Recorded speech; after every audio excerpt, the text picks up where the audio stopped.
This place is called War Woman Dell. It's right now it's just a picnic area that's open during the day, but in 2009 a group of young boys were camping here, and overnight the one boy woke up and had small rocks were hitting the side of the tent.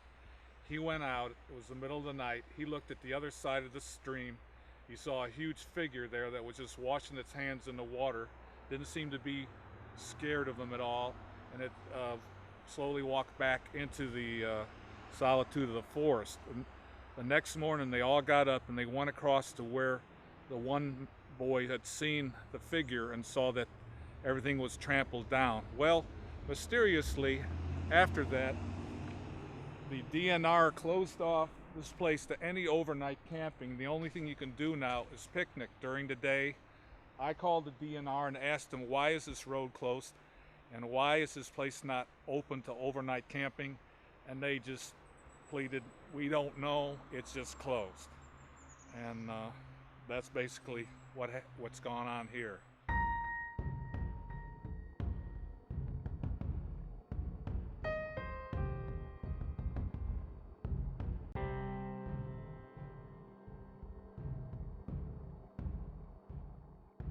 This is a place that my brother-in-law and I camped. It's called War Woman Creek. It's near Clayton, Georgia.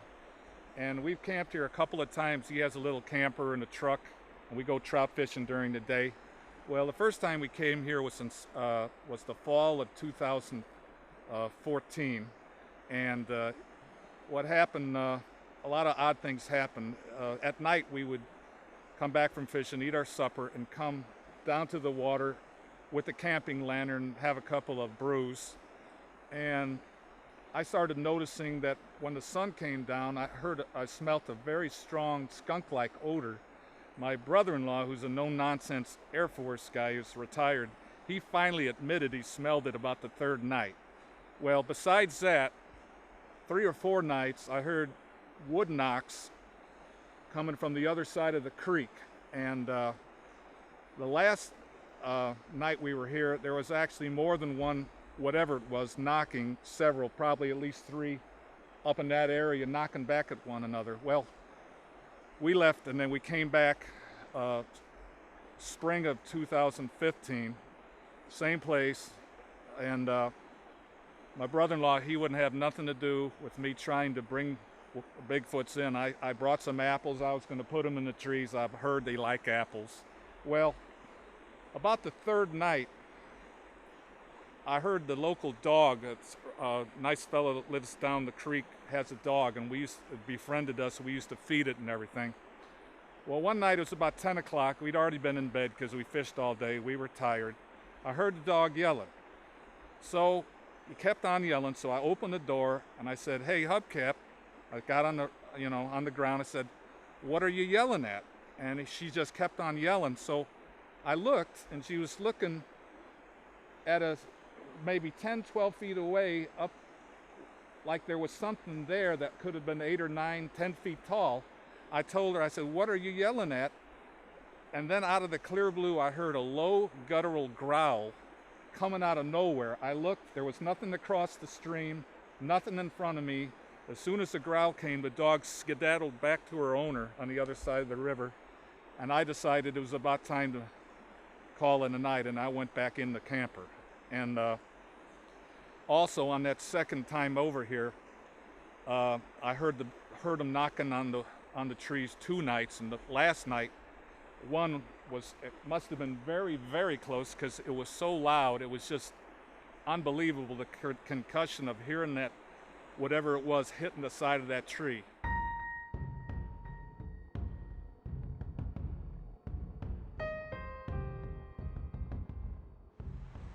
This stream here is called Sawtee Creek.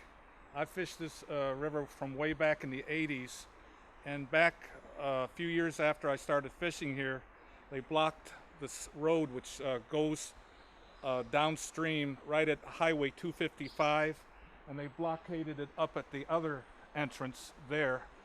And I called the DNR. They don't know why they blockaded it, but back in 2013, I was here in September with my best friend Ray, and we parked our cars back at the little bitty clearing upstream, and I walked past Ray and went quite a ways, roughly the same area, and the fishing was terrible, so I decided to go back and see what Ray was doing, and I heard a single hoot, and like a fool I said, "I hear you," like he's going to understand what I said.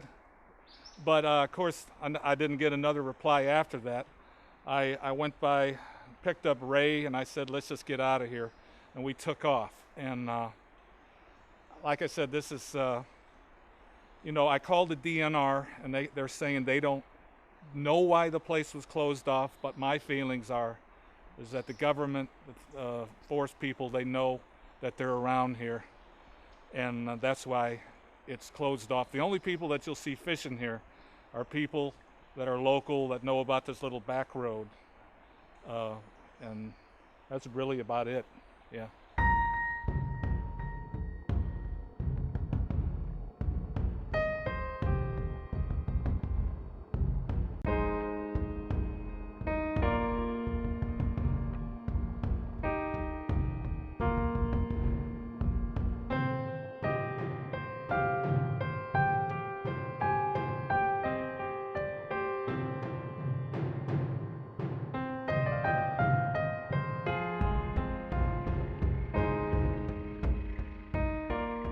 September 2013, I went trout fishing for a long weekend with my friend Ray.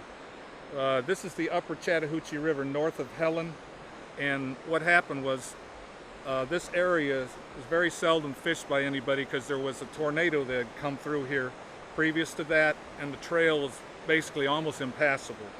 And so what happened, there's a place downstream where you can cross the river. I had crossed the river with my buddy Ray behind me.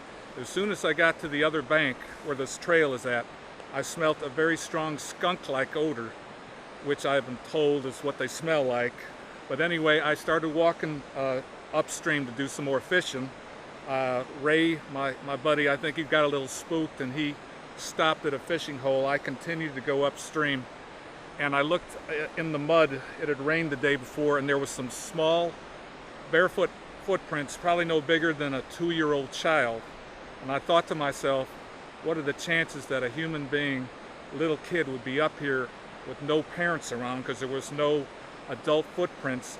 So I continued to go up, and I still didn't think much about it. And so what I got to this point here is, believe it or not, it's the same spot that was on the first Finding Bigfoot show, where they interviewed a man from the North Georgia mountains, where he said he and his buddy had come to this very same spot, and they heard a crash of a large log, and they looked back, and there was a Bigfoot not 15 feet from them, and they tore out of there. And then when they did this, they came back and they found some footprints. But anyway, to get back to the story I had, is when I saw the little footprints, I went a little further, and something told me to just go down to the stream in this general area.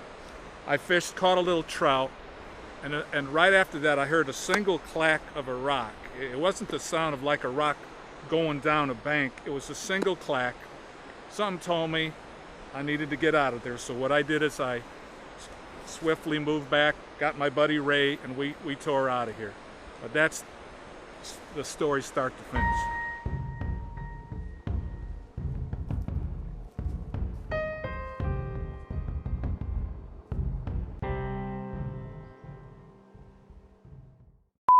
I didn't want to tick the guy off because he had a lot of firearms, so